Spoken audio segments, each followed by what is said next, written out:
Greater Hyderabad పరిసర ప్రాంతాల్లో ఉన్నటువంటి మున్సిపాలిటీలని, కార్పొరేషన్లని అన్నింటినీ ఒక దగ్గరగా విలీనం చేసి 3 కార్పొరేషన్లుగా విభజించారు. ఈ 3 కార్పొరేషన్లో పనిచేస్తున్నటువంటి మున్సిపల్ కార్మికులకు సంబంధించినటువంటి వేతనాలు అతి తక్కువగా వస్తున్నాయి.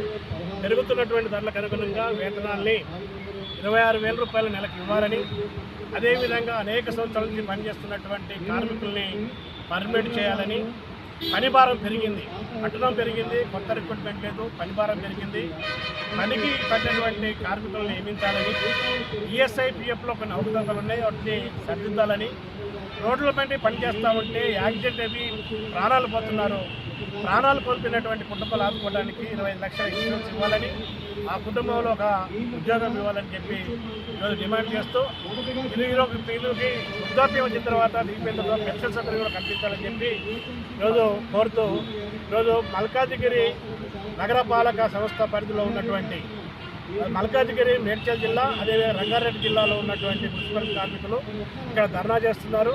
ఈ సందర్భంగా ప్రభుత్వానికి తమ సమస్యలు వినియోగిస్తున్నాం, వినతిపత్రిస్తున్నాం. వెంటనే ఈ సమస్యలు పరిష్కరించాలి. ఈ సమస్యలు పరిష్కరించకుండా, జీతాలు పెంచకుండా, పర్మనెంట్ చేయకుండా నిర్లక్ష్యంగా వివరిస్తే రాబోయేటువంటి 4 రోజుల్లో సమ్మెకు కూడా వెనకాడము, సమ్మెకి వెళ్తాము, ఆ పరిస్థితి తీసుకురావద్దని చెప్పి హెచ్చరిక చేస్తాము.